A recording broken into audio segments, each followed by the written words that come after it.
안녕하세요. 지난주는 제가 화요일 해외 촬영이 좀 있어서 여러분들과 만나지 못했고요. 오늘은 가을의 독서의 계절 가을입니다. 네. 소설가로 다시 돌아오신 우리 표창원 교수님 소개하겠습니다. 안녕하십니까. 표창원입니다. 네. 요즘에 그 젊은 세대들한테 유명한 용어가 있더라고요. 뭐죠? N잡러. 예. 자, 우리 교수님 그 양력을 한번 보겠습니다. 소개 좀 보여주실래요? 네, 여러분들 이제 방송에서 보시고 경찰대학 나오시고 이건 뭐예요? 뭐가 잘못된 건가요? 건물 소개인가 봐요. 네, 그래서 우리 표 교수님이 이제 그 경찰대학을 마치시고 경찰로서 활동을 주로 하셨죠. 그리고 잠시 외도를 하셨습니다. 네, 그러고 난 다음에 한림대학교에서 지금 학생들 가르치고 표창원 뭐죠 이게 범죄과학 수사연구소 과학연구소 네, 이제 소장으로서 이제 활동하고 계십니다. 그러나 지금 여러분 앞에 이 자리에 서 있는 이유는 하나입니다. 멋진 스릴러 소설을 갖고 작가로서 여러분들에게 인사드리러 왔습니다. 인사 좀 하시죠. 네, 안녕하십니까. 베테랑 프로파일러 그리고 신인 추리소설 작가 표창원입니다. 네. 함익병 선생님 소개해 주셨듯이 최근에 제가 추리소설 카스트라토를 썼고요. 그래서 오늘 나왔습니다. 네. 가을이고요. 정말 스릴러 소설로서는 저는 우리나라 소설에서는 이런 소설은 처음 봤어요. 네, 정말 어떤 디테일한 묘사를 보면요. 섬뜩해요. 영화를 만들어도 이렇게 만들 수 있을까? 이런 느낌이 드는 멋진 추리소설을 갖고 여러분들 인사를 드리는데요. 카스트라토.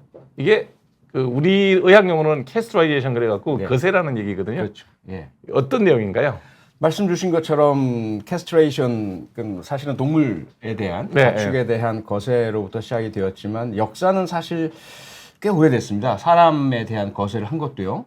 그렇죠.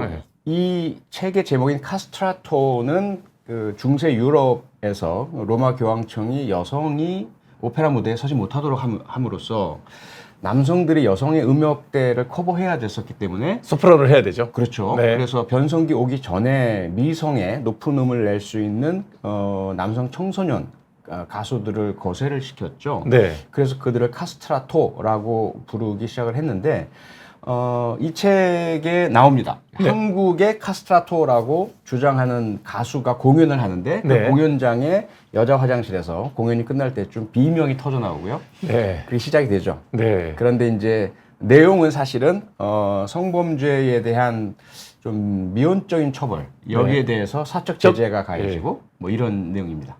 우리 방송에도 보면 복수를 해야 마음이 편해진다라고 어떤 선생님이 이제 말씀하신 게 있는데 우리나라의 형사처벌이 미진하죠. 피해자 입장에서 보면. 그렇죠. 피해자나 피해자 가족이 보면. 네. 거기에 대한 소설인 거죠? 네. 그 문제의식의 출발점은 그것입니다. 네. 자, 그래서 이 소설의 내용을 보면 지금 서두에서 보여드렸지만 우리나라 유명한 공연장 여성 화장실에서 정말 섬찟한 장면에 거세된 남성의 구안이 이제 나오는 걸로 시작되는데 첫 장면에 보면 그 묘사가 정말 카메라를 갖고 영화를 찍어도 될 만큼 아주 디테일하게 묘사가 되어 있더라고요. 네. 본인 경험인가요? 경험과 함께 관찰 그리고 상상 이게 다 섞여 있는 거고요. 네. 우선은 그 무대 자체는 제가 여러 번 공연을 보러 갔었고 그리고 경찰관 시절에는 경찰의 날 기념식이 열리는 곳이고요. 그렇죠. 네, 맞습니다. 그러면서 늘 그곳에서 사건이 벌어지면 어떨까라는 상상을 오랫동안 해왔었거든요. 그리고 지금 말씀 주신 디테일한 묘사는 제가 과학수사 연수 훈련 받고 현장에서 이제 직접 할 때의 모습을 그대로 좀 적용을 시켜 놓은 것이고요. 근데 첫 장면, 첫 소설, 첫 대목을 보면 그 루미날 반응인가요? 루미놀인가요? 네. 그거 착 뿌려가지고 하는 거를 아니, 글은 언제부터 그렇게 잘 쓰셨어요? 그런 제가 반성문을 많이 학창시절에 썼기 때문에 문장력이 그때 좀 향상됐습니다. 아니, 여러분 이 소설은 제가 미리 말씀드릴게요. 오늘 방송 보시고 이 책을 꼭 읽어보고 싶다 그러면 제가 사비로 한 20분에게 선물을 보내드릴 거니까요. 내용 들으시고 우리 제작진에게 알려주시면 제가 여러분들에게 20분에게 선물로 보내드리겠습니다. 고맙습니다. 혹시 당첨이 되지 않으신 분들은 꼭 사서 읽어보세요. 정말 첫 장면에서 그 제가 읽어보니까 이게 루미놀 반응이 촥 하는데 그걸 보면 네. 그 영화를 찍으면 딱 맞겠더라고요. 네. 혹시 소설을 쓰시면서 왜 대부분 외국 사람들 소설 보면 특히 미국 그 작가들 소설 보면 이거 영화 대본 같은데 그대로 뭐 영화 찍으면 되겠어요. 그런 느낌이 확 들던데 네. 이 소설 쓰시면서 그런 생각 하셨나요? 했죠. 아, 네. 워낙 제가 지금 말씀 주신 미국이나 유럽 그 추리 작가들 작품을 많이 읽었었거든요. 네. 그러면서 저도 이제 그 읽으면서 이렇게 떠오르는 그대로 떠오르게 되는 효과들을 보고 참 부럽게 많이 느꼈었고요. 네. 우리나라에서 좀 이렇게 좀 작품이 나왔으면 좋겠다라고 하다가 저는 이제 현장 실무 경험들이 있으니까 그걸 좀 적용시켜서 마치 지금 당장 눈앞에 벌어지는 것 같은 그런 묘사를 좀 해봤습니다. 그러니까 어디 작가 대본 시놉시스 같아요. 그냥 딱 그대로 찍으면 카메라 넣으면 딱 그 대목이 나와요. 첫 대목에 그런 게 나오던데 그 루미놀 반응도 그랬고, 그 다음에 뭐 사이사이에 그 대목들 네. 사건 검증하는 대목들 현장 조사하는 그 수사관들의 대목들을 보면 너무 디테일해서 혹시 이와 유사한 사건을 혹시 보신 적은 있나요? 수사 경험상? 네. 유사한 사건들 이 책에서 다룬 그 사건들은 네. 다 현장 실제 발생했던 사건들에서 모티브를 가져오긴 했고요. 그래요? 네. 아. 그래서 완전히 없는 사건들은 아닙니다. 그렇지만 뭐 일반인들은 신문에서는 보지 못했던 기사화되지 않은 것들이 기사화된 것들도 있고요. 아닌 네. 것도 있고요. 예, 그렇구나. 다만 사건 그대로를 묘사하지 않았기 때문에 많은 이제 변형이 이루어져서 실제로 이것이 어떤 사건이다라고 유추하시기는 조금은 이제 찾아보셔야만 아마. 그러니까 대목들은 다 본인의 경험이 상당히 많이 녹아 있는 거네요. 많은 경험들이 들어가 있죠. 네. 이번에 이 책이 나가고 난 다음에 부산에서 그때 그 콘텐츠 전시회 출품도 하셨잖아요. 네. 결과는 어때요? 계속 출판사가 복수의 여러 제작사들과 지금 협의 중이고요. 네. 아직 어떤 특정 제작사와 이렇게 계약이 완결되지는 않은 것 같습니다.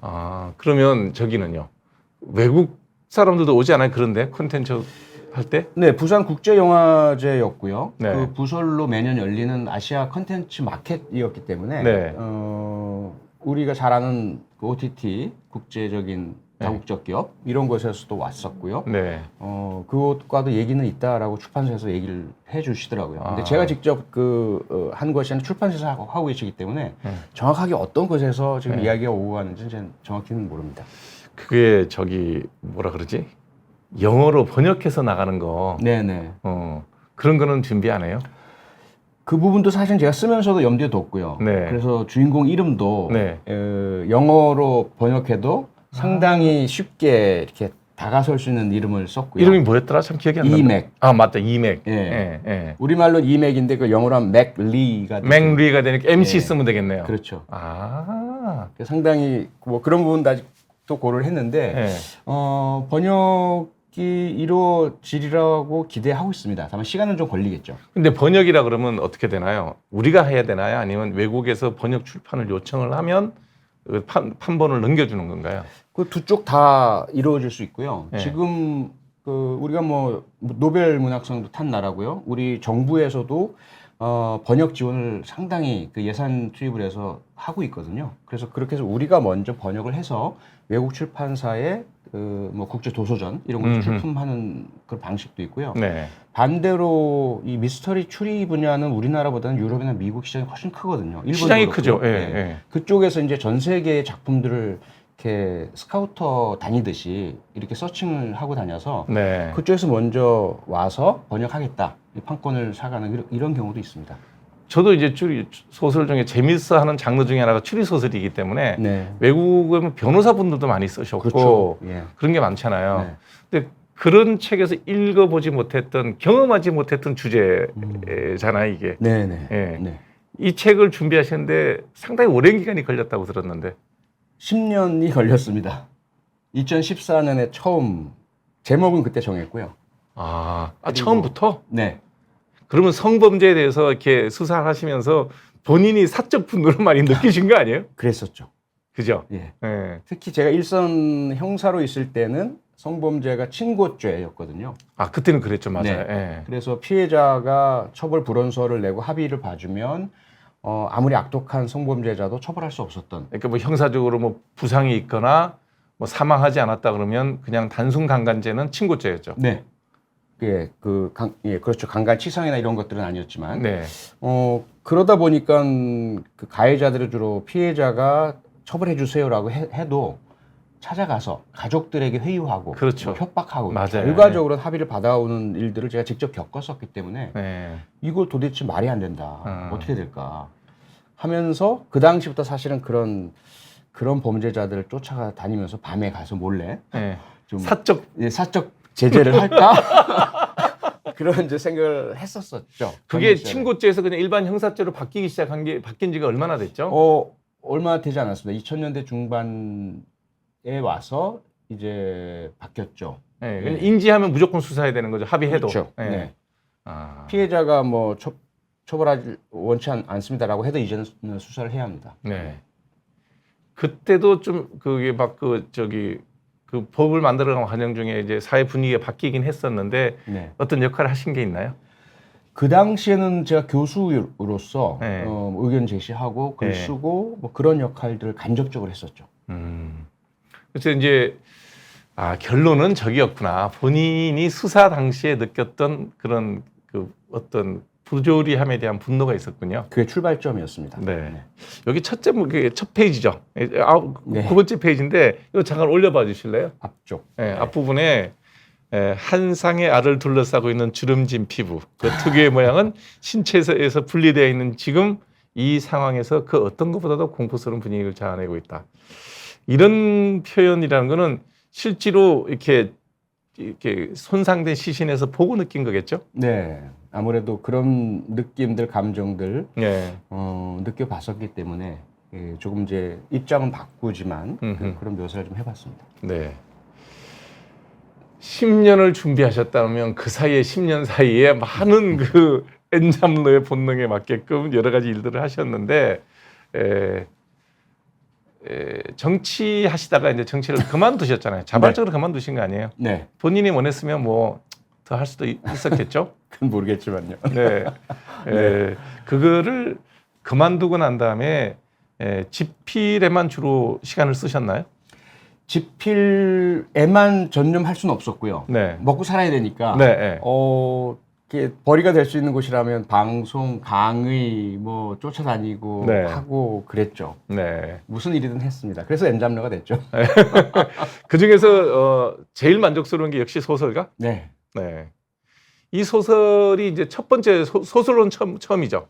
어린이 추리 소설을 쓴 적은 있고요. 아. 어린이 프로파일러 그래요? 네, 설록의 사건. 셜록을 찾아서? 아니 이거는 이제 에세이고요. 추리 네. 여행 에세이고 네. 여기에 제가 쓰지 않은 어린이 대상 추리 소설을 썼었습니다. 네, 2015년에. 연습은 충분히 하셨네 그 사이사이에. 네. 그래서 많이 좀 습작들 아직 출간해내지 못한 것도 여러 편 있고요. 그러면 뒤집어 얘기하면 그것들을 살을 붙여서 다듬어서 네. 연작으로 계속 나온다는 얘기네. 그렇죠. 계속 나올 게 기다리고 있습니다. 앞으로는 계속 집필에 좀 이렇게 시간을 많이 쓰실 생각인가요? 네. 네. 사실 가능하기만 하다면 네. 소설만 쓰고 살고 싶거든요. 근데 우리 출판 시장이 그런 전문 작가로 살 수 있게끔 뭐 이렇게 막 나오기만 하면 뭐 수십만 부 팔리시는 그런 작가분들 극소수를 제외하고는 사실 소설만 써서 먹고 살기 힘듭니다. 근데 여러 가지 형태로 소설이 나오면 그게 요즘 만화든 소설이든 네. 창작이 되면 그걸 갖고 이렇게 파생되는 문화 산업들이 많잖아요. 그렇죠. 네. IP를 통해서 2차, 3차 그런 뭐 영상이라든지. 네. 그런데 그것도 지금 시장이 위축되고 있어서요. 그것도요? 네. 2025년 예상이 올해의 3분의 1 제작 예상이고요. 기본적으로는 이제 탑 클래스 배우들의 출연료가 너무 비싸고. 네. 네. 그래서 제작비를 맞추기가 어렵고. 그 그 다음에 이 채널이나 어떤 방송도 경쟁이 너무 심하고. 그래서 그 작품이 성공을 해도 그 제작사가 그동안 이제 투입된 비용들을 다 메꾸기 어려워서 적자가 계속 발표되고 있고. 제작사가? 네. 그런 이제 환경이라서 그러니까 소설을 쓴다고 바로바로 다 뭐 영상, 드라마, 영화 되는 건 아니거든요. 그래서 이게 정말 제가 이번에 소설 써보면서 저야 그래도 다른 뭐 방송 뭐또 강의 이런 것들을 통해서 이어나갈 수 있지만 글만 쓰시는 작가분들은 정말 힘드시겠다는 걸 느꼈어요. 전업 작가의 길이라는 게 그렇구나. 네. 우리는 이제 결과만 보니까 뭐 어디 영화가 그냥 인기가 끌었다 그리고 어떤 소설이 대박 났다 그러면 다들 그냥 쉽게 작가분들이 다 저렇게 되시는구나 라고 생각을 쉽죠. 하는데 꼭 그런 건 아니구나. 네. 10년 동안 이 소설을 쭉 이렇게 기본 프레임은 뭐 10년을 잡았다 그러지만 사이사이에 다른 직업을 갖고 있었기 때문에 글 쓸 때 어떤 그렇게 변화하고 있는 일과 글 쓰는 것 사이에 어떤 연관이 좀 있던가요? 연관이 있고요. 네. 우선은 앞서 이제 그 한 선생님은 읽어보셨기 때문에 그 안에서 어떤 형사 또 프로파일러서의 경험들을 이제 찾아내셨지 않습니까? 그렇죠. 네. 그 중간에 보면 국회 이야기도 나오지 않습니까? 네. 그걸 제가 국회의원으로서 경험을 해봤기 때문에 상당히 생생하게 그렇죠. 묘사가 가능했고 또 대학 교수 생활을 해봤기 때문에 그 이중도라는 좀 상당히 위선적인 그 대학 교수 방송 그렇죠. 폴립했어 이러한 어떤 묘사도 가능했고 M잡러기 때문에 저는 상대적으로 전문 작가분들이 상상과 관찰을 통해서 이제 파악하시는 것과 달리 직접 경험을 통해서 알아낸 것들이 들어가서 조금은 저는 좀 유리한 측면이 있죠. 예, 읽어보시면 이게 그냥 책으로 경험해서 알고 쓰는 신문에서 읽고 쓰는 게 아니라 본인이 그 일을 해와서 쓸 수 있는 내용들이 아주 쉬운 말로 잘 묘사돼 있어요. 저는 뭐 외국 그 변호사들이 썼던 법정 뭐 드릴러 이런 거 보면 그냥 재판을 보고 있는 것 같아요. 이렇게.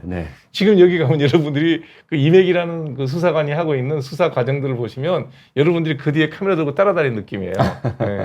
정말 디테일하게 잘 그 표현되어 있습니다. 그러면 그 사이의 경험들이 녹아나는데 10년이라 그러지만 앉아서 글 쓴 거는 그렇게 안 된 거죠. 머릿속이 딱 앉아서 쓰기 시작해서 얼마 만에 탈고를 하셨어요? 1년 동안 거의 그 집중 작업을 했다 이렇게 볼 수 있습니다. 그러면 이제 아무래도 글을 쓰다가 보면 가족분들이 있죠. 사모님도 계시고 자제분도 계시고. 그러면 중간 점검 같은 거 없어요? 있죠. 요즘에 그 자꾸 중간 점검 받았다 그러면 그 또 정치적인 문제가 나오긴 하는데 뭐 그런 것 이건 뭐 정치가 아니니까. 제가 자발적으로 중간 점검을 받았죠. 왜냐하면 저자가 자기만의 세계에서 써버리면 독자분들의 어떤 그 감성과 멀어질 수가 있기 때문에. 그렇죠. 제 아내는 50대 여성, 50대 여성이 갖고 있는 그 시각. 그렇죠. 또 아내는 독서를 무척 많이 하거든요. 책을 많이 읽고 또 제 딸도 20대 후반 여성으로서의 그런 시각과 여성. 더군다나 성범죄. 네, 그렇죠. 제 아들은 또 20대 초반. 그래서 각각의 그런. 요즘에 남성들이 갖고 있는 성범죄에 대한 피해의식. 그런 것들을 모두 이제 좀 반영도 해보고 점검도 받아보기 위해서 읽어달라 이렇게 보냈었어요. 어느 정도 되면 한 번씩 보내요? 챕터 한 2개 정도 되면 보내고 그랬었죠. 그럼 따님하고 아드님이 이런 범죄에 대한 시각 차이가 있던가요? 우선 아들은 안 읽더라고요. 바빠서 일단 알았어 아빠 읽어볼게 라고 하고는 흔적이 없어요. 저는 반응도 없고 반응이 없고. 근데 딸은 이제 상당히 좀 비판적인 그런 반응을 보내오고. 왜요? 상당히 약간 이게 여성 중심적인 시각으로 쓰는. 그러니까 내용에 대한 비판이 아니고요. 표현.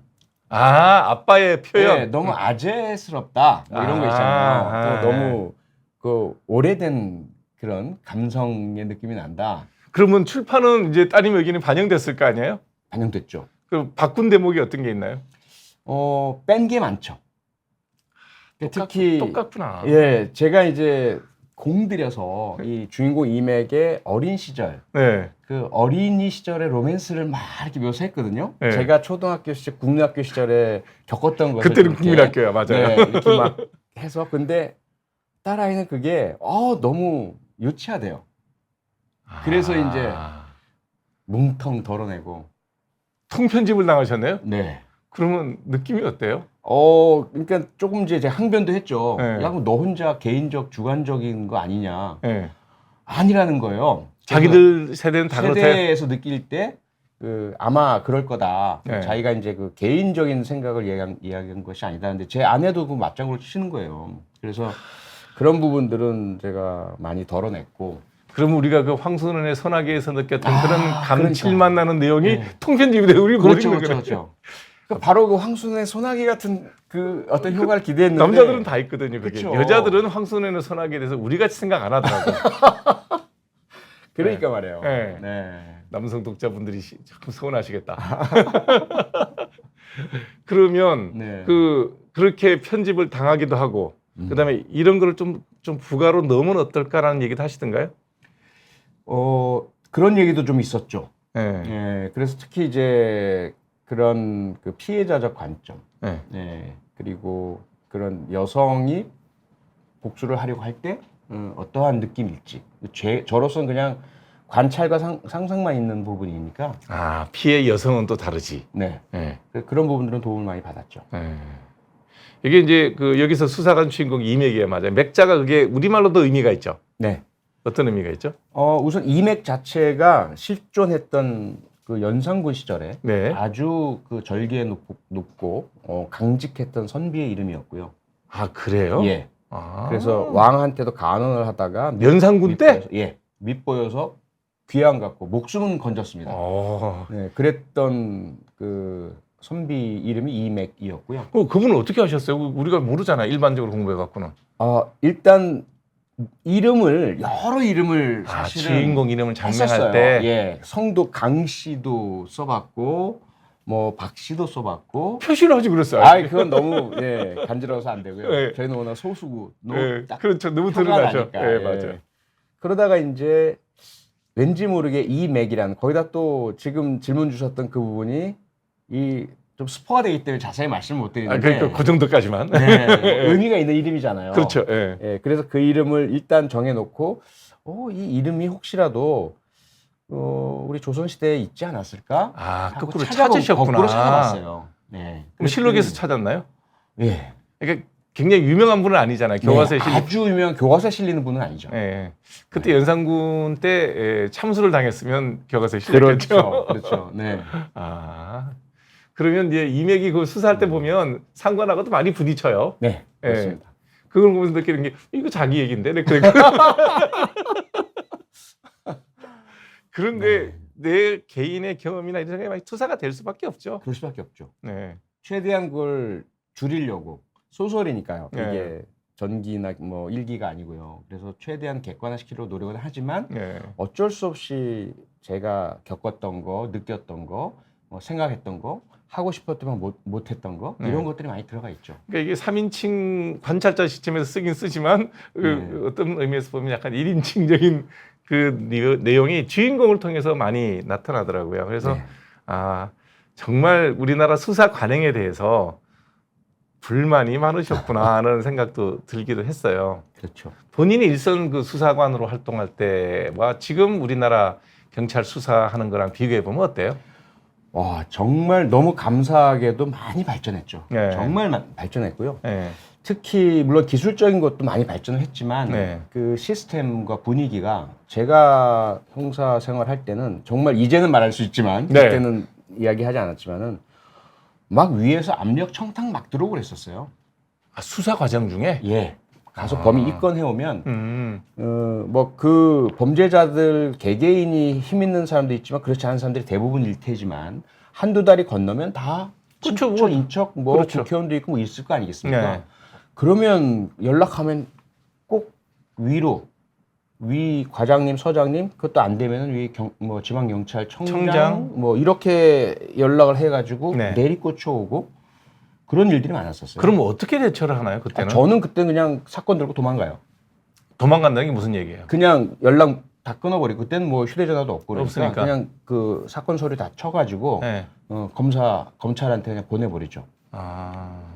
그렇게 해서 또는 이제 그 당시 또 외국인 범죄 같은 경우는 이게 양벌 규정이라 해서 형사처벌도 하고 그 출입국 관리법에 따라서 출입국 관리소에 외무부 관할이죠. 예. 예. 그래서 그 법무부 관할이요. 법무부 관할이에요, 그러니까. 예. 그래가지고 이제 그 당시에 외국인 범죄에 관련해서 청탁도 압력 들어왔을 때 대사관 쪽에서. 예, 일단 그냥 신병 자체를 출입국 관리 사무소에 넘겨버렸어요.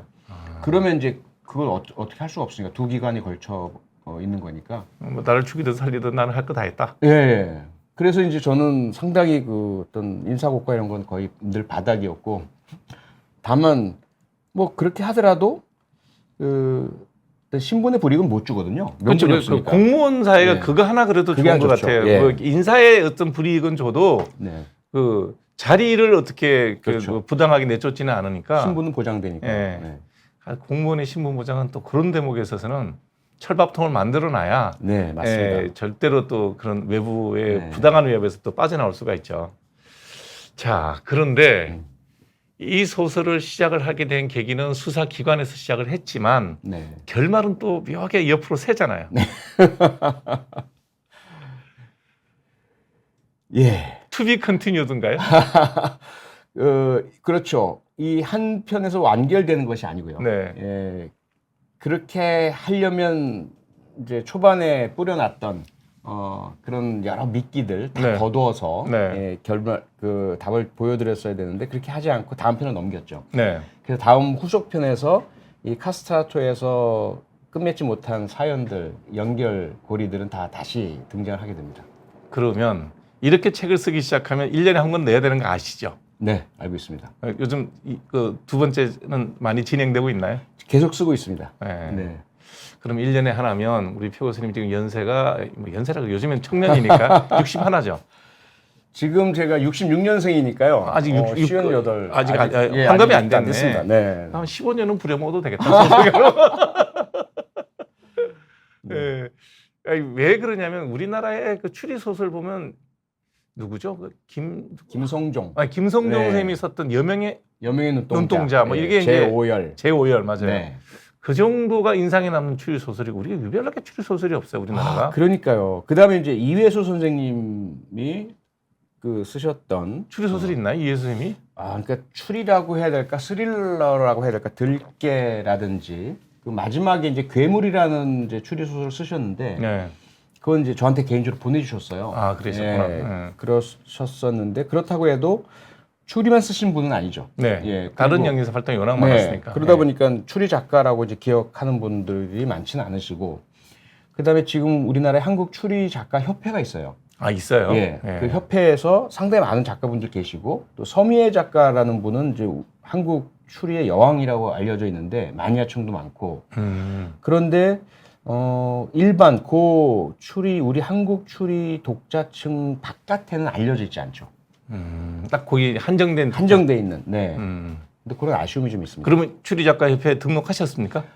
등록하려고 했는데 그 협회에서 네. 이렇게 가입할 수 있는 시스템이 안 돼 있어가지고 역으로 연락이 오시더라고요. 가입 안 하십니까? 아니, 가입하려고 하는데 방법을 몰라서 못 하고 네, 있었다. 그래서 지금 가입 절차를 밟고 있습니다. 네. 그렇구나. 예. 그럼 본격적으로 이제 작가로서 활동을 하시게 될 텐데 네. 좀 세일즈도 하셔야 될 거 아니에요. 예. 근데 출판 기념회도 안 하셨잖아요. 출판 기념회는 안 하고요. 네. 예, 이제 23일 이달 23일? 네. 예. 다음 주죠. 22일 날은 소규모 이제 수원에서 북토크를 하고요. 22일 날이면 금요일.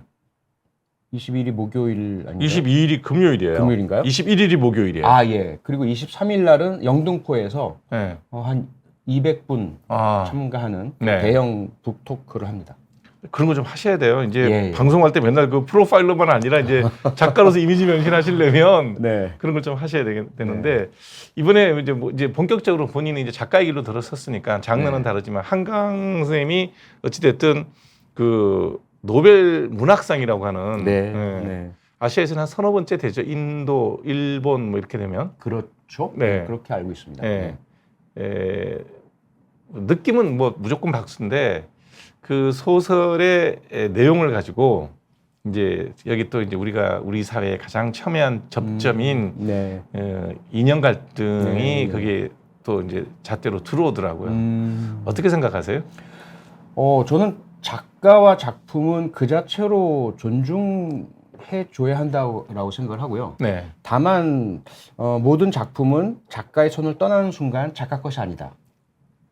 그건 독자와 세상의 그렇죠. 것이다. 그렇죠. 그러니까 거기에 대해서 누구든 자기 평을 할 수 있죠. 자기 의견을 이야기할 수 있고 사회적 담론이 형성되는 건 당연하고요. 네. 그래서 무조건 노벨상 탔다고 다 뭐 좋아하고 숭앙하고 이래야 되는 건 절대로 아니죠.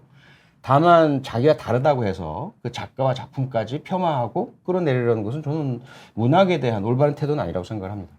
항상 이 문화가 요즘에는 또 그 이념의 갈등이 문화 전쟁으로까지 네네. 좀 이렇게 번지는데 사실 저 같은 사람들은 굉장히 이제 그 뭐라 할까요 정서가 메말라 있는 사람이기 때문에 제가 가끔 방송 나가면 별명이 로버트거든요. 예. 네. 로버트라 그러는데 네. 예를 들면 와이프가 가을에 낙엽을 지는 걸 보고 눈물이 나 그러면 내가 정신과 쌤 이야기해줄게.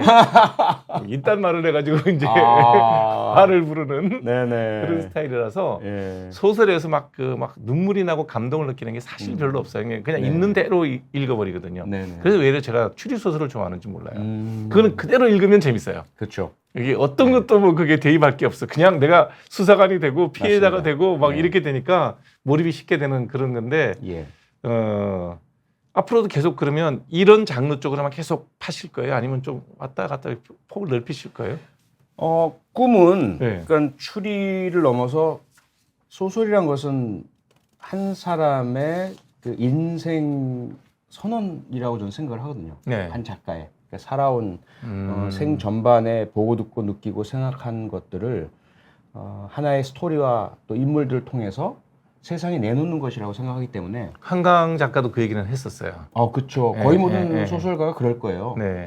저도 일단 추리 소설이지만 소설을 시작했기 때문에 언젠가는 저도 그냥 어떤 장르에 묶이지 않은 그냥 제가 쓰고 싶은 그런 삶과 세상 사람들에 대한 저의 온전한 어떤 이야기를 내놓고 싶은 그런 욕심은 있습니다. 제가 최근에 뭐 잘 안 읽는데 소설을 별로 썩 좋아하는 사람은 아니거든요. 예. 저는 책을 읽고 정보가 없으면 그러니까 읽고 난 다음에 모르는 걸 알게 됐어. 이런 어떤 예, 정보가 없으면 지식으로서의 그 책 읽기가 좀 힘들어요. 네, 네. 그러니까 시라든지 단순히 이게 일반적인 그런 정서적인 소설보다는 네. 역사 소설. 네. 이제 예를 들면 시오노 나나미의 뭐 로마인 이야기 같은 거는 예. 그게 소설의 장르를 띠고 있지만 역사책 같은 느낌이 되게 많이 들잖아요. 예. 그렇죠. 그것 때문에 저는 아주 로마사를 정말 두루 공부했어요. 네. 이 사람이 소설이라는데 뒤에 보면 본인 레퍼런스 굉장히 많이 붙여요. 예. 그래서 맞나? 그래갖고 이제 뭐 기본의 로마 제국 세망사도 읽어보고 뭐 이렇게 이제 읽다 보니까 로마사 공부를 되게 많이 하게 됐는데 네. 무슨 얘기를 했더라? 저기 최근에 본 소설 중에 네. 그 모스코바의 신사라고 그 미국의 그 유명한 그 저기 벤처 투자가가 금융가가 원래 출신이 영문가 출신이야. 이 책 네. 그 작가 이름 깜빡 잊어버렸는데 소설이 쓰고 싶어서 빨리 돈 벌고 때리치고 책 쓰는 거예요. 이분은 2년마다 책 한 권씩 내요. 예, 3권 낸 걸 내가 다 읽어봤는데 이분의 기본적인 그 소설 쓰는 프레임이 이 세로 줄은 역사예요. 그거는 신문 뒤지면 다 우리가 확인할 수 있는 한치의 거짓 없는 역사에다가 팩트. 가로줄을 주인공을 집어넣어서 그걸 다 연결시켜놔요. 네. 모스크바의 신사 같은 거 읽어보면 모스크바의 그 러시아 혁명부터 네. 그 고르바초프까지 다 그거를 70년사를 다 써요. 그 사이에 한 남자의 주인공의 이제 뭐 연애사부터 가정사를 다 집어넣는데 되게 재밌었거든요. 아마 나중에 우리 표 선생님이 쓰시게 되면 그런 대하 소설 하나는 쓰셔도 될 만한 충분한 경험이 있지 않나 하는 생각이 드는데. 근데 사실은 제가 이 카스트라토도 그 쓰기 전에 인물의 가계도를 먼저 만들었거든요. 3세대에 걸쳐서. 그래서 이제 이맥 같은 게 그렇죠. 네. 아버지 본인 아들이 나왔나? 그러니까 이맥보다는 그 주변 인물인 차혜용이라는 인물과 그다음에 전상환이라는 서로 다투는 상반되는 그런 적대 세력 그들이 3대에 걸친 스토리가 있습니다. 역사적인. 그래서 그게 우리 역사와 궤를 같이 해서 상당 부분 그걸 좀 만들어 놓긴 했어요. 크게는 기억이 왜 안 나지? 읽은 지 오래돼서 그런가? 왜냐하면 그 이 카스트라토만 보면 잘 안 드러나죠. 이제 후속편부터 시작을 해서 왜 그 카스트라토를 보시면 그 아주 이렇게 두드러지는 않지만 그 사적 제재 가하는 자들 뒤에서 도와주는 사람들이 있죠. 있지 않습니까? 그 우두머리가 차혜용이거든요. 그리고 그가 왜 그렇게 하느냐면 그 전상환이라는 에 대한 복수심에서 그렇게 하고 있는 건데 왜 그렇게 복수심을 가지게 되었느냐라는 것은 다음 편에 전 세대 그 전전 세대에 얽힌 상당히 그 역사와 궤를 같이 하는 집안 내력이 있습니다. 그 다음 편부터 나올 거예요. 그러면 이제 그게 최소한 5권까지는 이미 그 쓸 거는 준비가 다 돼 있다는 얘기네. 다 얼개가. 기본 얼개는 돼 있습니다. 여기에 보면 그 ACAT 네. 이거 얘기가 잠깐 나와요. ACAT. 네. 이게 우리 이거 처음 보거든요. 예, 세상에 없는 거죠. 우리가 이거 아닌 우리는 아직 없는 건가요? 네. 우리한테는 없는데요. 네. 그러니까 그걸 신조입니다. 네. Abnormal Crime Analysis Team이라고 해서 그 이상 동기 범죄 분석팀이죠. 우리말로 하면. 네. 그런데 프로파일링이 시작된 것이 미국 FBI에서 1970년대에 Behavioral Science Unit이라는 걸 만들면서 시작을 하거든요. 그때 그 Behavioral Science Unit은 정신과 의사, 그다음에 베테랑 형사, 심리학자, 행동 과학자 이런 사람들이 함께 모여서 그 이상 동기 범죄, 연쇄살인, 테드 번디 사건 이런 것들을 이제 같이 분석을 하면서 앞으로 이런 사건이 생기면 어떻게 수사를 해야 될까를 연구하는 것이 출발점이에요. 그리고 영국 같은 경우에는 지금은 내셔널 크라임 에이전시 NCAA 속에 그 프로파일링 유닛이 있습니다. 그곳에서 외부 교수들과 함께 협동 분석을 하면서 그 이상동기 범죄에 대한 수사를 해나가요. 프로파일링을 해나가고. 근데 우리는 아직까지 그런 접근을 하지 않고 있기 때문에. 그럼 ACAT는 다른 나라는 있나요? 이름은 다 다르죠. 네덜란드 나름대로의 그런 조직이 있고, 이거는 이 이름은 제가 만든 이름이고요. 한국에 이런 유닛이 생긴다면 그 이름은 ACAT, 라고 해야 된다. 이렇게 해서 제가 만든 이름입니다. 굉장히 이런 거는 또 창의적이다. 저는 보면서 이게 우리나라에서 내가 모르는 이런 수사기관이 있나 봐요. 네. 그러면 본인이 프로파일러로 일을 하시면서 네. 했을 때 가장 쇼킹한 사건 같은 게 기억나는 게 있나요? 다 쇼킹하죠. 다 도저히 인간으로서는 상상도 하지 못할 범행들이고 어쩌면 그 인간의 그 범죄자들의 내면의 그런 악한 의지들이 도사리고 있었을까. 본인들도 몰라요. 본인들도 모르고 이런저러한 이제 어린 시절의 어떤 성장 배경이나 또는 뭐 사회 탓, 남 탓 이런 것들을 본인들이 이야기를 하긴 하지만 그게 결코 이유가 될 수는 없거든요. 네. 그래서 사건마다 사실 다 안타깝고 그래서 그 사건들에 대한 얘기는 제가 한국의 연쇄살인이라는 책을 썼고 그 다음에 사건 추적이라는 책을 또 썼고요. 그리고 정의의 적들, 공범들의 도시 이런 실제 사건들에 대한 책은 이미 다 썼고요. 거기에 나와 있지만 그 중에 어떤 것이 제일 그 기억에 남느냐 또는 가장 뭐 흉악하냐에 대한 저는 우열은 못 가리겠습니다.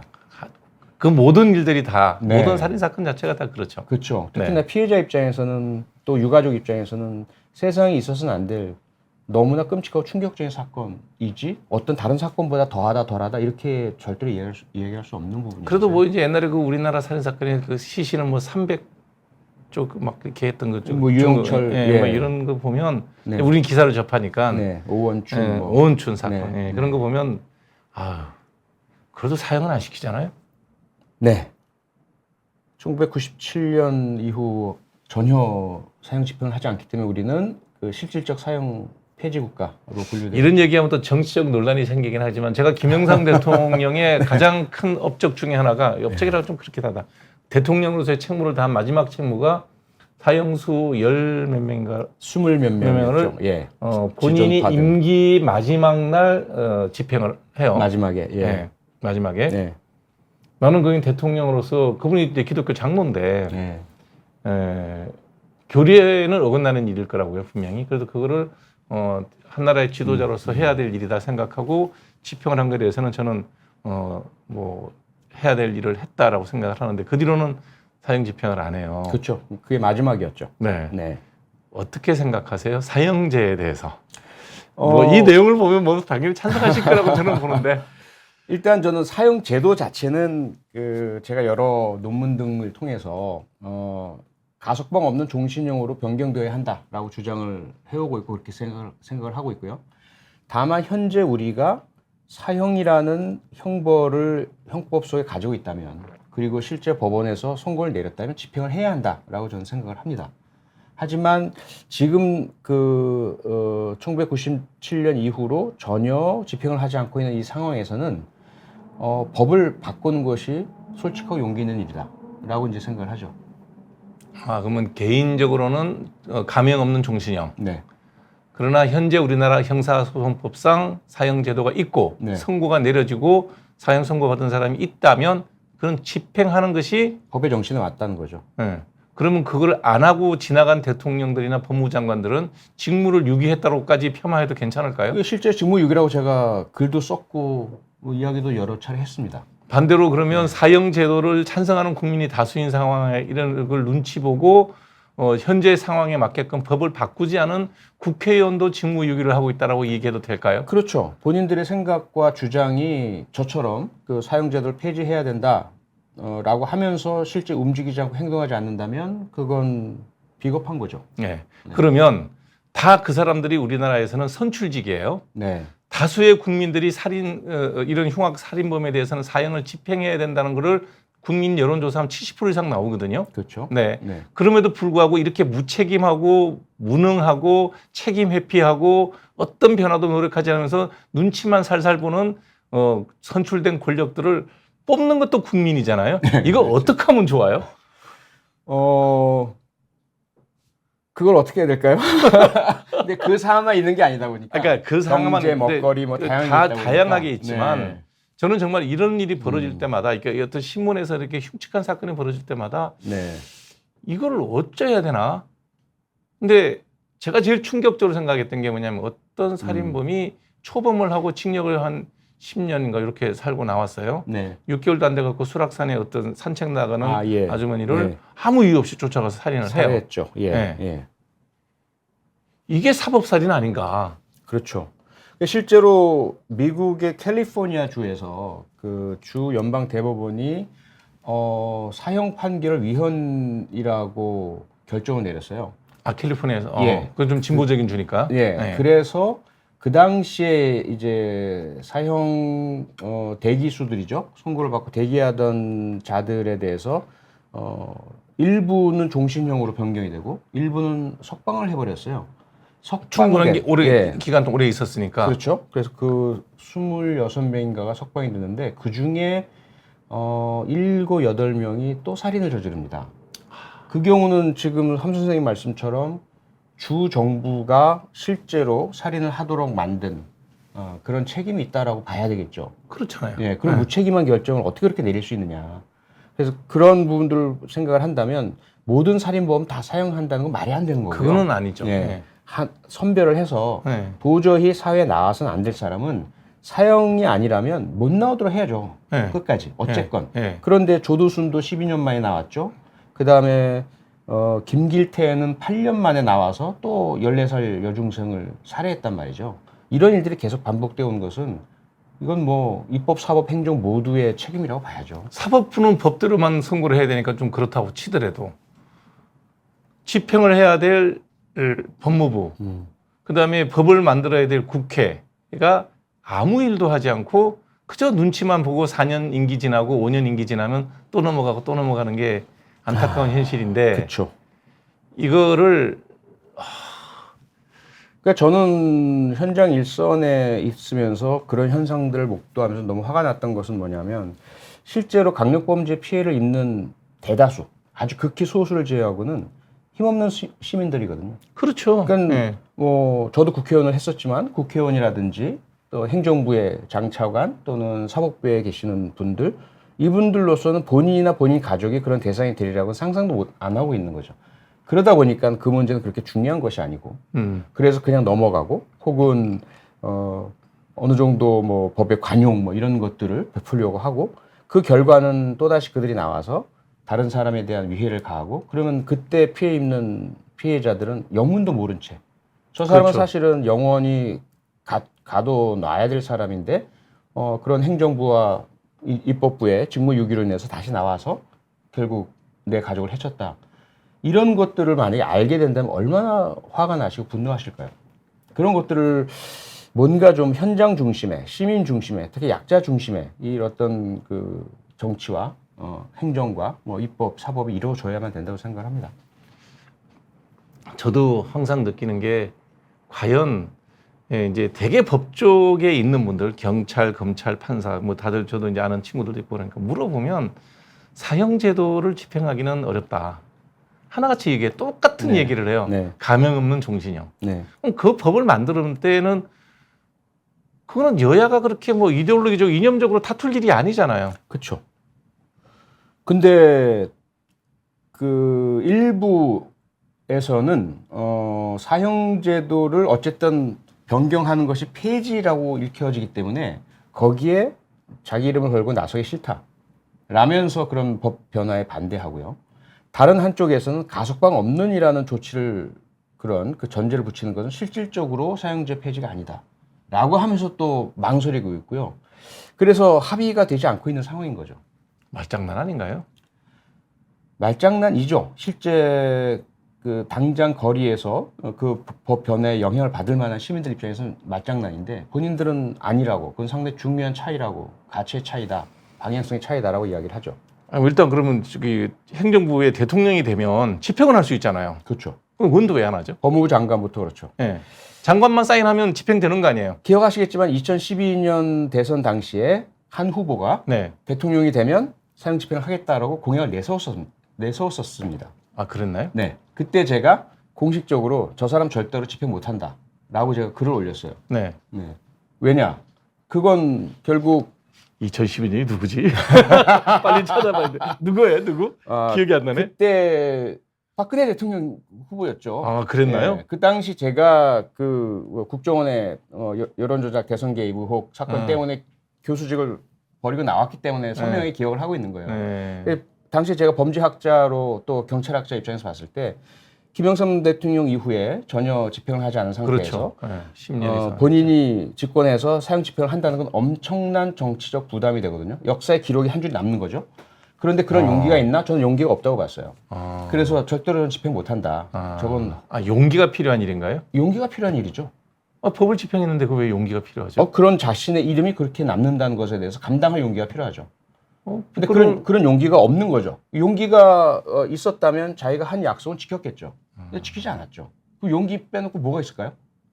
국민 여론 지지하는데요. 그 국제사회에서 자신을 어떻게 평할까에 대한 그런 두려움이라고 봐야 되겠죠. 그런데 그때 스웨덴인가요? 노르웨이인가? 그 총기 난사 사건이 있었죠. 네. 브레이빅, 노르웨이. 예, 노르웨이인가요? 예. 그게 이제 그 3인당 그 여름 썸머 캠프잖아요. 청소년 썸머 캠프에 섬에 들어갔는데 섬에 따라 들어가면서 다 이제 단절시켜 놓고 배는 다 날려버리고 온 전신에 무장을 하고 들어가서 한 70명 이상 살해하지 않았나요? 그렇죠. 예. 근데 완전히 지옥을 만들었죠. 그 친구가 아직도 깜빵에서 뭐 에어컨이 들어오네 안 들어오네, TV 방송이 마음에 드니 안 드네 그러면서 계속 가석방 신청을 하고 있죠.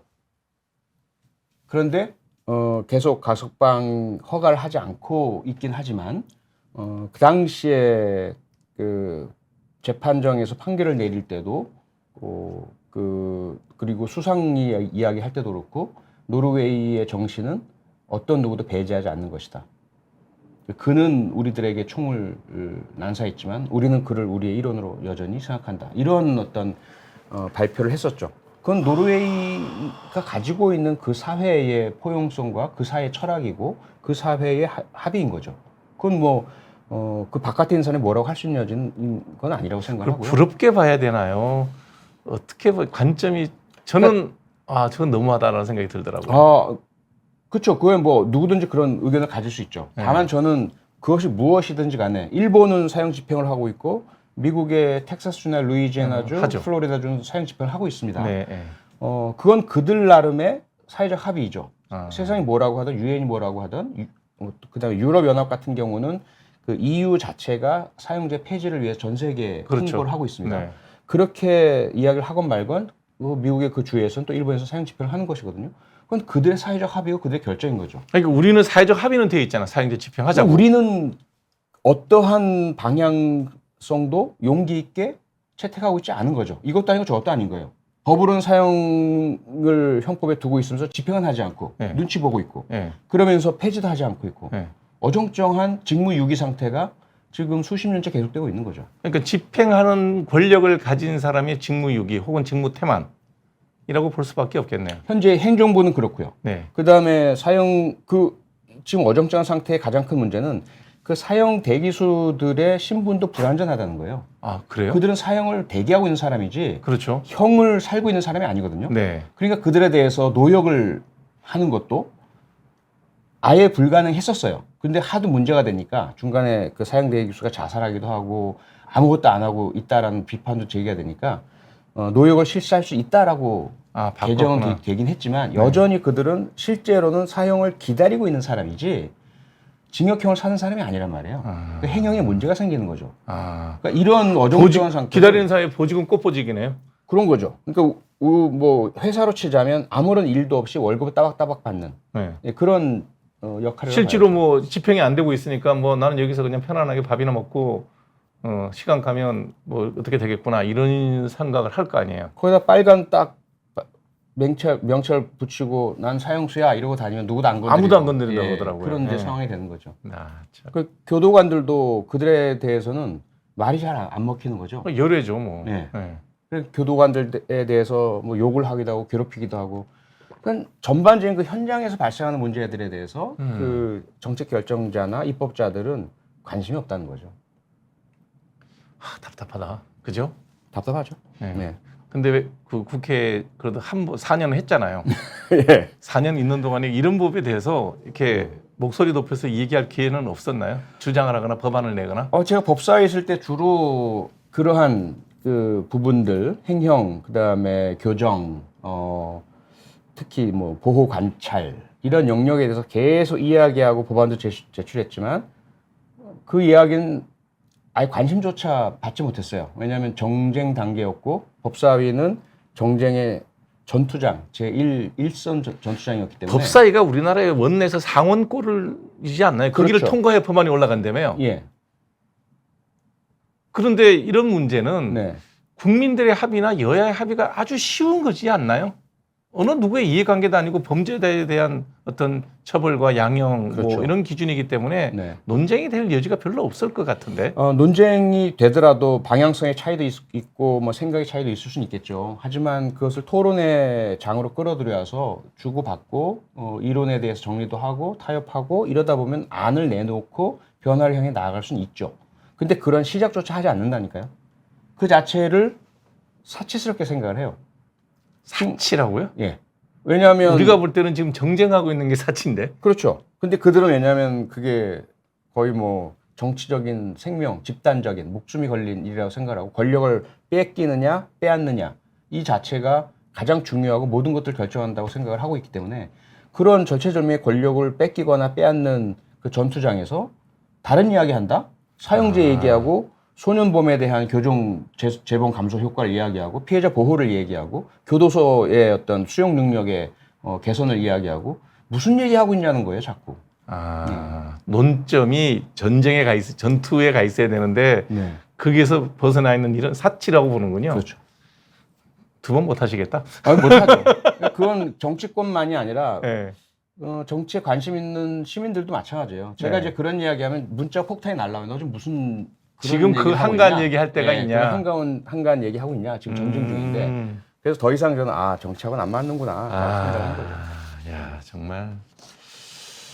자, 이런 경험들, 그러니까 정치에 대한 경험들을 보면서 이제 4년을 해봤잖아요. 네. 그리고 저 역시 꿈이 대통령이었던 사람 입장이었으니 네. 정치에 무관심할 수가 없죠. 네. 그리고 지금도 뭐 댓글에 보면 여러분들 다른 의견들을 많이 하시는데 네. 제가 표창원 교수님하고는 방송으로 인연이 맺었지 사적인 인연은 별로 없어요. 근데 항상 얘기할 때마다 저는 뭐 보시다시피 중도에서 오른쪽에 이제 좀 치우쳐 있는 사람이고 우리 표창원 교수님 같은 경우는 중도에서 왼쪽에 가 있는 분인데 이 얘기를 하면 이 얘기가 너무 잘 통해요. 그래서 난 왜 정치에 들어가서 국회의원들끼리 서로 다른 당에서 만났겠죠. 만났다면. 네. 그럼 이 얘기하면 통할 것 같은데 그게 안 되는 이유가 방금 그 대목이군요.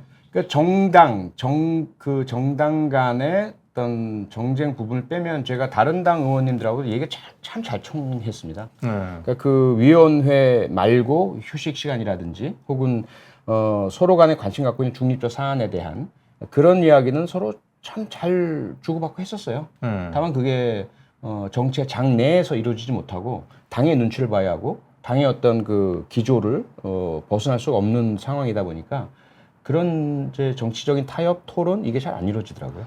아, 답답하네 정말. 지금은 더해진 것 같아요, 그죠? 더해진 것 같습니다. 그러니까 20대 때 있었던 네, 거죠. 예. 20대 하시고 그렇습니다. 21대 때는 더해지고 22대는 더한 것 같아. 네. 네. 이게 좀 나아질 수 있는 방법이 없을까요? 현장에서 정치를 하면서 이런 정도는 하면 이것만 좀 바꿔도 나아질 수 있지 않을까 하는 생각은 없었어요? 많이 했죠. 네. 어떻게 하면 나아질 수 있을까라는 많이 생각을 해봤습니다. 네. 그때 이제 그 당시에 20대 때 제가 느꼈던 거는 이 정당의 구조를 좀 바꾸고 그 위원회 예를 들어 소위원회 법안심사 소위 같은 경우는 공개를 하고 법안심사 소위가 실제로 법에 대한 그런 구체적인 이야기가 주고받고 하는 데거든요. 이게 공개가 되면 국민들이 지켜보시니까 이상한 이야기 어떤 정쟁적인 걸 끌어와서 법을 붙잡아 안고 또는 뭐 억지 주장을 하고 누군가의 청탁을 받고서 어떤 요소를 넣으려고 하고 이런 것들 못 하게 되거든요. 근데 그런 것들이 다 이 밀실에서 이루어지거든요.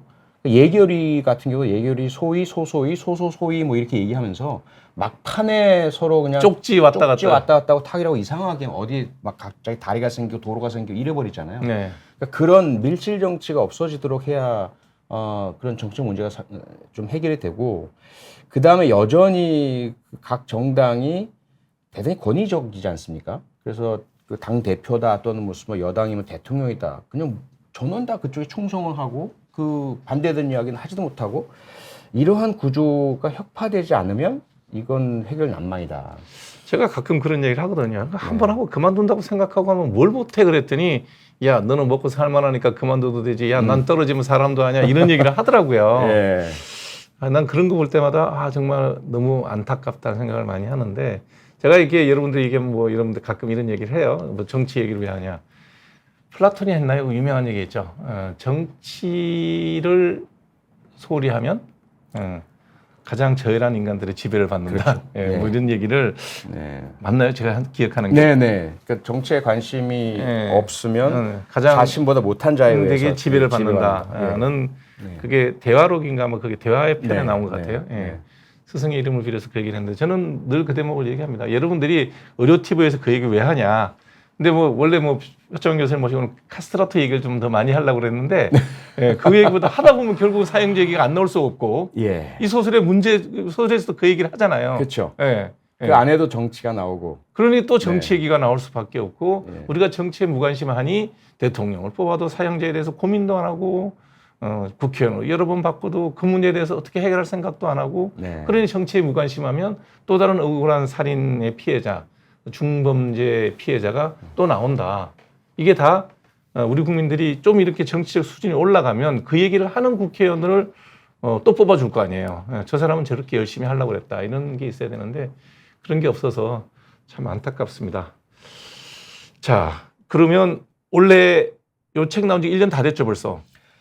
나온 지는 아직 9월 15일 날 출간이 됐으니까요. 그래요? 예, 이제 2달. 제가 알게 된 게 일찍이구나. 네, 딱 2달 됐죠. 2달. 그럼 내년 9월에는 2편이 나오나요? 그 전에 나올 수 있도록 지금 박차를 가하고 있습니다. 네. 이제 더 이상 소설가 외에 또 다른 엔잡러로 가시고 싶은 생각은 없으시죠? 예, 원래 뭐 생각을 가지고 엔잡러가 된 건 아니고요. 그렇죠. 워낙 좀 이렇게 저항적이고 저돌적인 생활을 하다 보니까 살기 위해서 여러 직업을 거쳐왔죠. 네. 그래도 뭐 다들 보면 부러워하는 일들만 하셨어요. 남들이 볼 때는. 그렇게 됐습니다. 남들이 볼 때는. 근데 감사하죠. 소설 속의 주인공 이맥을 자세히 보면 우리 표창원 교수님의 어린 시절이 거기 좀 녹아 있다는 느낌이 들어요. 정확히 보셨습니다. 어릴 때 정말 그랬나요? 똑같진 않죠. 다만 이제 제 어렸을 때 모습을 이맥에게 살짝 투사를 했고요. 불의를 보면 못 참고 주먹 날리는 거? 그런 거죠. 예, 그런 것도 있고, 예, 무모하고, 예.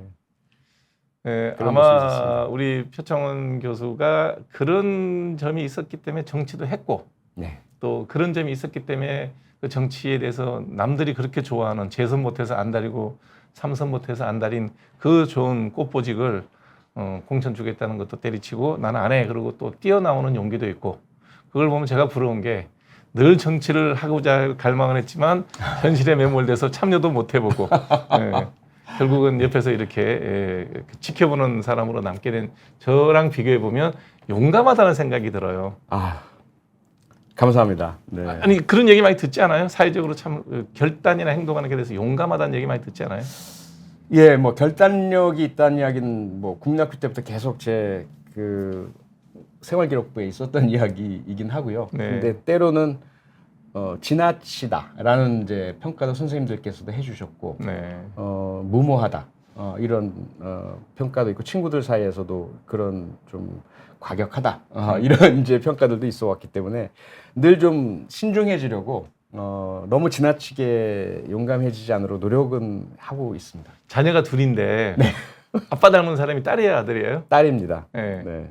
딸의 모습을 보면서 자기의 모습이 많이 보이죠. 예. 그러면 어떤 생각이 드세요? 막 제가 말리죠. 말리나요? 걱정이 돼서. 네. 네.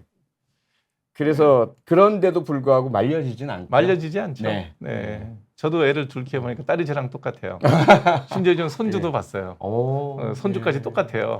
그래서 너도 참 인생 비겁하게 살겠다. 너무 현실 타협적이고 저는 그걸 비겁하다고 스스로 표현을 하는데 뭐 그것 어떻게 보면 또 뭐 사회적으로는 그 편히 사는 길이기도 하겠지만 좀 도전하고 이렇게 거기에 대해서 자신 있게 결단하고 행동하는 모습을 나는 젊은 사람한테서 기대를 많이 해요. 예. 요즘 젊은 사람들이 그게 좀 옛날 같지 않더라고요. 그렇게 우리가 만들었다고 저는 생각을 합니다. 그래서 저는 세대 반성을 해야 된다고 생각을 하고요. 그들의 부모가 저희들 아닙니까? 그렇죠. 우리 세대죠. 예. 제 아이들을 보더라도 우리가 너무 세상에 대한 두려움, 불안 이런 것들을 어린 시절부터 부추기고 먹고 살기 위해서는 다 눈 가리고 참고 네 할 일만 해야 돼라는 그런 분위기를 만드는 것은 우리가 아닌가. 그래서 우리 젊은 세대들에게 저는 탓하고 싶은 마음은 전혀 없고요. 오히려 사과하고 미안하다는 이야기를 꼭 해주고 싶어요. 네. 저는 그래서 우리 젊은 우리 후학 저희 자식뻘이 되겠죠. 20, 30대 분들이 경험하지 못했던 그런 것들을 좀 용감하게 도전하는 그런 사회 분위기가 됐으면 좋겠다. 그리고 60, 70대 부모 세대는 그런 젊은 친구들의 도전에 대해서 너그러이 좀 이렇게 한번 해봐. 잘못되면 뭐 그때는 다시 하더라도 이런 도전할 수 있는 그런 분위기를 만들어주면 좋겠다. 그런 의미에서 인생 후반에 멋지게 소설가로 다시 이제 세상의 얼굴을 드러내고 활동을 시작하신 우리 표창 교수님의 멋진 연작 소설들을 기대해 보겠습니다. 마지막으로 우리 독자분들에게 인사하시죠. 네, 어쩌다 보니 프로 엔잡러가 된 신인 소설가로 여러분 찾아뵀는데요. 카스트라토 많이 사랑해 주시고요. 그 안에 담겨 있는 저는 이제 카스트라토를 재미라는 당의정 안에 그 정의라는 약을 담았다라고 저는 개인적으로 생각을 합니다. 사회적인 문제를 많이 녹여넣었죠. 네, 좀 많이 잘 드시고 우리 함께 이 세상 좀 더 좋은 곳으로 만드는데 같이 노력했으면 좋겠습니다. 네. 많은 여러분들의 사랑 부탁드리고요. 제가 20분에게 제가 선물로 보내드리겠습니다. 한번 읽어보시면 정말 재밌습니다. 그래서 열렬한 구독자분들에게 우선적으로 제가 DH킴님부터 시작해서 보내드릴 테니까요. 읽어보시고 주변 분들에게 많은 소개 부탁드리고요. 이 풍성한 가을에 또 멋진 추리소설 한번 읽어보시기를 일독을 권해드리겠습니다. 감사합니다. 2부에서 다시 뵙겠습니다.